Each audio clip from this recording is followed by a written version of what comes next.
The Bible says mankind's first home was a garden paradise called Eden. God created Adam and Eve to tend the garden. He warned them never to eat from the tree of knowledge. One day, a serpent hissed a jealous message to Eve. If you eat the forbidden fruit, you will become as wise as your Creator.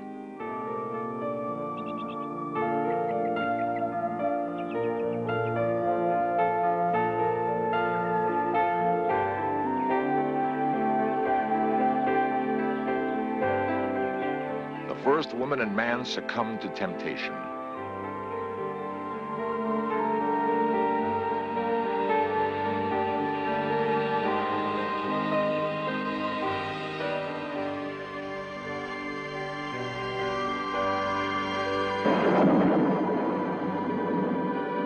God feared his creations would next eat from the tree of life.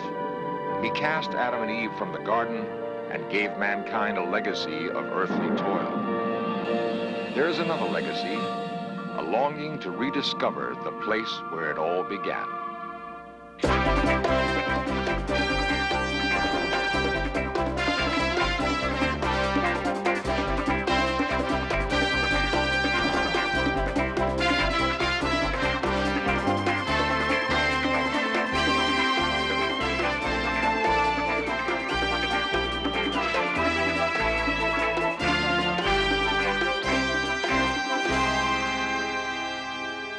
Far from the great cities of the ancient world lies a desert island. In the remote interior of the island, only sparse brush grows, and a great solitary tree. No water flows here, but the tree has existed as long as anyone remembers. The people who live on the island say it is the tree of life.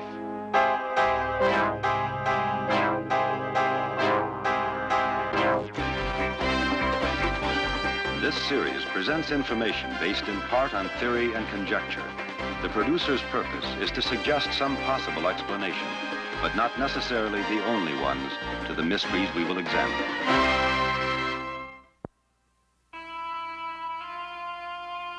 The dawn of civilization is thought to have occurred in that part of the world we now call the Middle East. The Great Pyramids of Egypt have endured nearly 5,000 years. In the epic journey of mankind, however, they are relatively recent milestones. The builders of the pyramids grappled with the same question that puzzles modern men. Where did it all begin? One answer lies in the Judeo-Christian tradition of an earthly paradise that existed somewhere in the Middle East. Biblical scholars have devoted lifetimes to interpreting the section of Genesis which describes the location of Eden. A passage in the Old Testament states that Eden was watered by a stream which rose out of the garden and branched out into 4 rivers: the Tigris, Euphrates, Pishon, and Gihon. The Tigris and Euphrates are familiar enough. But what are the Pishon and Gihon? Where are they in the modern world? The great river of Egypt is the Nile, thought by some to be the Gihon of Genesis. There would be no city of Cairo without the Nile, only desert. To the ancients, the river was a god. All their great monuments and temples were built near its banks.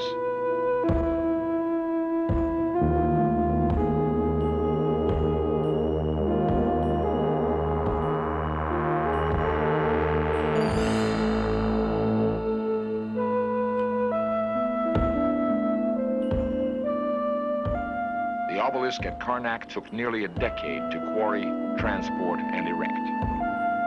The holiest of monuments here was not stone, however.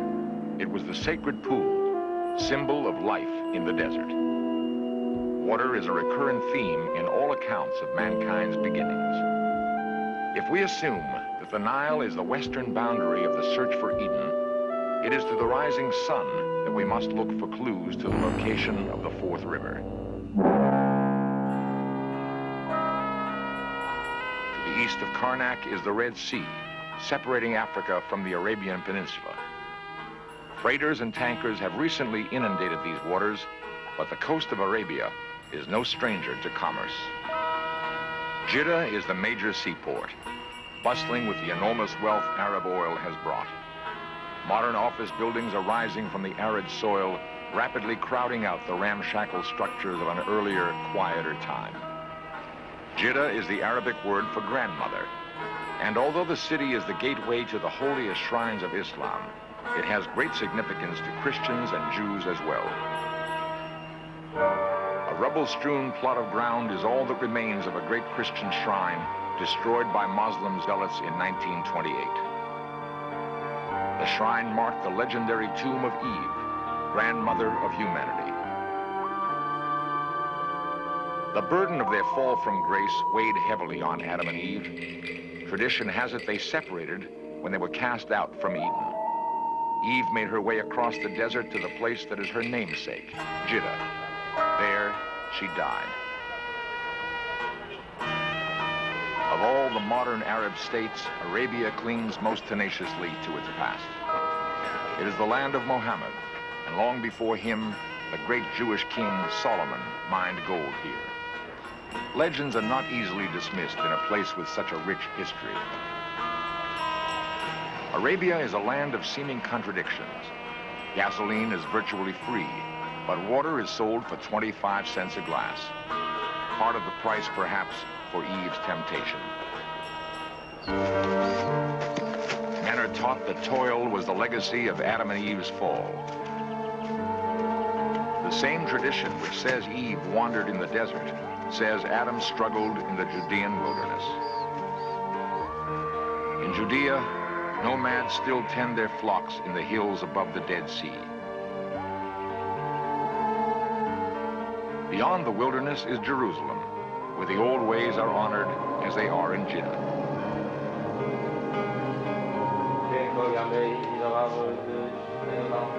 Pious Jews chant prayers at a wall built 2,000 years ago by Herod. Near this sacred and ancient place, Adam is said to have emerged from the wilderness. A beautiful mosque stands above Herod's wall. It is among the most sacred shrines of the Muslim faith. The delicate Arabic script inlaid in tile is from the Quran. It tells of Muhammad's struggle to return mankind to the purity Eden represents to all faiths. The great dome of the mosque vaults an ancient place with immense religious significance. On an ancient rock, Abraham is said to have offered to sacrifice his son. Muhammad is believed to have stepped from the rock into heaven. It is also the place, one tradition says, where Adam returned to die. The persistent question remains, where is the fourth river mentioned in Genesis? The traditional resting places of Adam and Eve are east of the Nile. East of Jeddah and Jerusalem are the Tigris and Euphrates rivers. In the second millennium before Christ, that part of the world watered by the two rivers was ruled by the Assyrians. They were searching for paradise too, and may have found it in the great gulf where the Tigris and Euphrates empty. I am Ashurbanipal, king of the Assyrians. My legions are the most powerful on earth. From Mesopotamia, we strike west into Egypt and south into the Gulf of Araby. There's great wealth in the Gulf, wealth to feed my armies. But there's more. Stories of a place called Dilmun. It's said that no one dies there, and the natives pluck pearls from the ocean like dates from a palm. If there is such a place, it shall be mine. Into the Gulf, Ashurbanipal sent advance elements of his army. The scouts returned with incredible reports. It seemed there was a land called Dilmun. The inhabitants did pluck pearls from the ocean like dates from a palm. Flowers bloomed, scenting the air with their perfume. The date palms were heavy with fruit. Ashurbanipal's men had never seen such abundance. Everywhere there was greenery, lush and inviting. On a Dilmun seal, a tree flanked by two mysterious figures.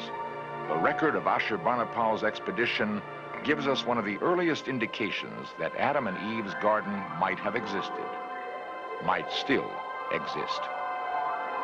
Thus, the key to finding Eden and the fourth river of Genesis may lie in finding Dilmun, somewhere in the Persian Gulf.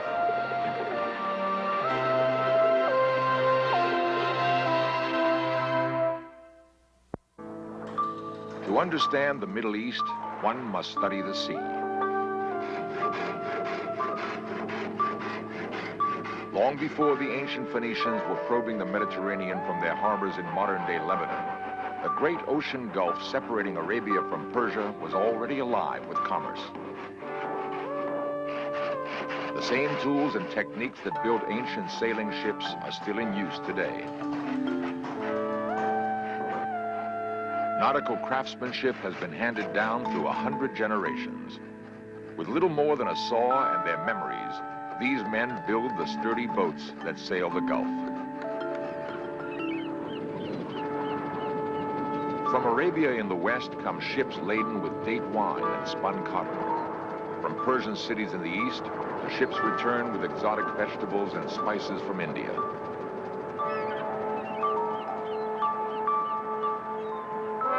Many nations have claimed the Gulf as their own. One place has seen them all come and move on. Bahrain is a small island off the east coast of Arabia. Its people have enjoyed an influence far beyond their numbers or the size of their homeland. Through Bahrain's seaport at Manama City flows the wealth of the Gulf.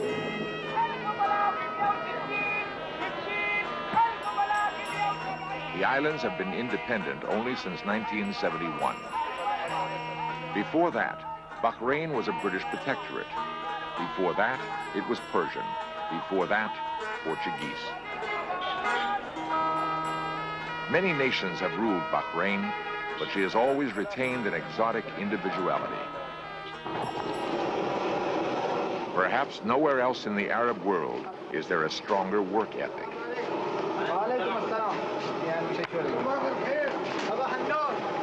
The day begins early. By noon, it is too hot to work.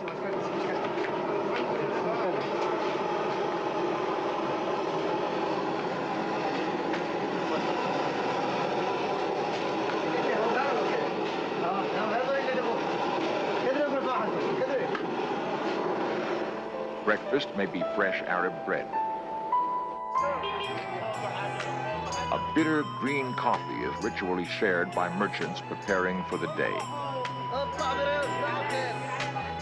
By 5 a.m., the vegetable market is ready for business. Each vendor is a specialist, selling melon from Egypt, citrus from Lebanon, or lush homegrown produce. The merchants squat in the dust, ready to bargain. It has been this way for thousands of years. Bahrain has a resiliency that allows old and new to exist in harmony. A modern refinery turns Saudi Arabian oil into gasoline. The Bahrainis have little oil themselves. They do have the ability to exploit a good thing when they see it. By being invaluable to bigger, more powerful neighbors, Bahrain assures its unique place in the world.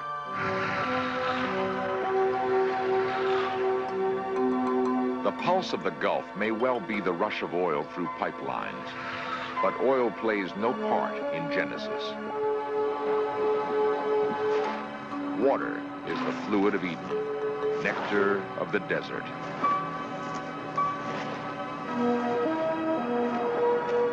To keep decorative trees alive under Bahrain's brutal sun, they must be watered daily.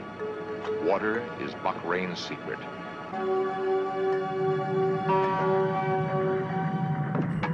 The potter's kiln is built into a huge rock mound that may tell much about Bahrain's special relationship with water.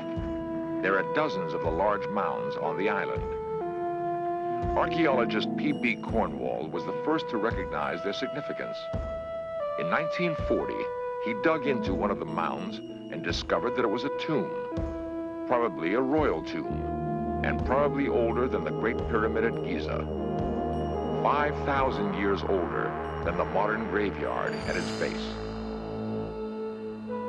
There are perhaps 50,000 smaller mounds on the island, most of them long since looted.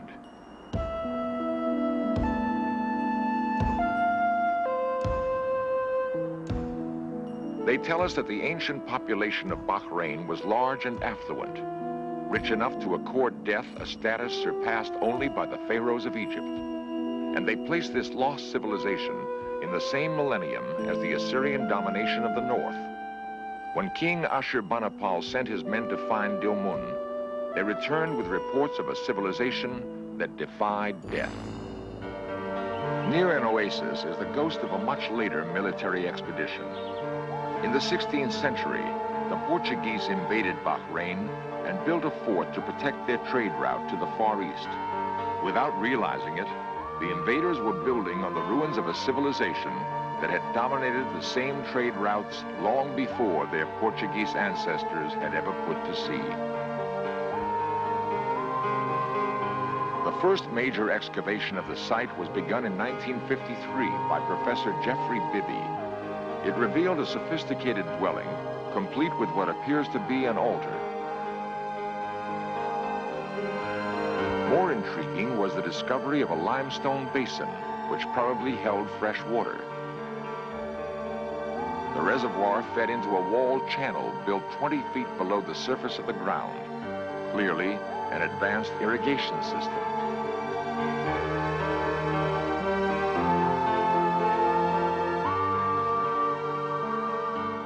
The underground water supply could be tapped from well-like chimneys constructed along the course of the channel.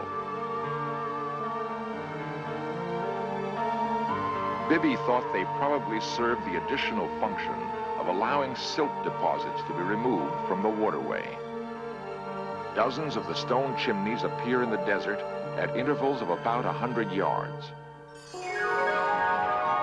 Fresh water remains abundant elsewhere on the island, welling up from the ground to fill natural rock basins.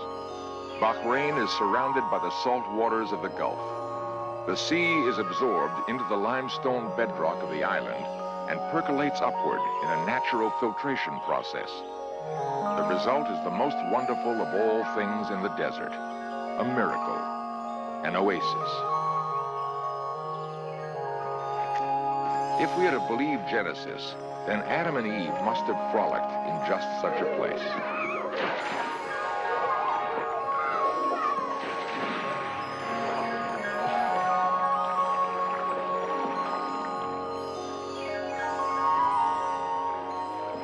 Perhaps we have found the fourth river, which the Bible says takes us to Eden. It may very well be the great river flowing beneath Bahrain. Where there is water in Bahrain, the desert explodes with life and color. If we take Genesis as a mixture of revelation and allegory, then it is likely the author had a real place in mind when he described Eden. He might have been familiar with the Sumerian legend of the semi-divine king named Gilgamesh. In search of immortality, Gilgamesh travels to the land of Dilmun. There, Gilgamesh learns that he must pursue the flower of immortality, which is found at the bottom of the sea. By eating the flower, Gilgamesh will become immortal. The story doesn't end happily. A serpent appears, steals the flower, and eats it. Man's old adversary once again robs him of everlasting life. The biblical similarities are obvious.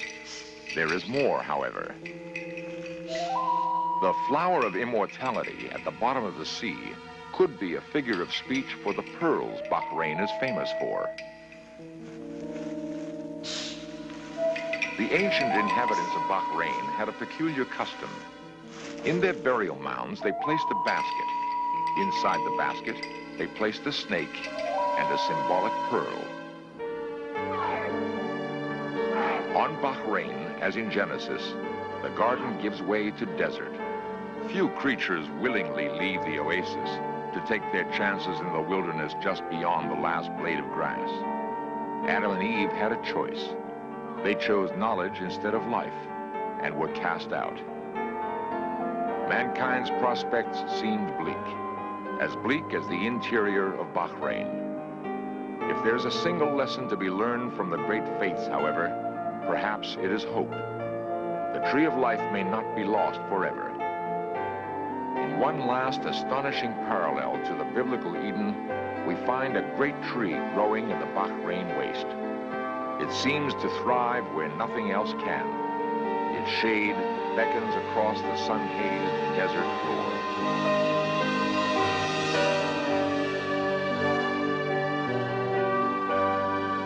Few of the people who live on this island have ever heard of the Garden of Eden, yet they call this the Tree of Life. If we never again achieve the garden, it will certainly not be because we lost our way in our dreams.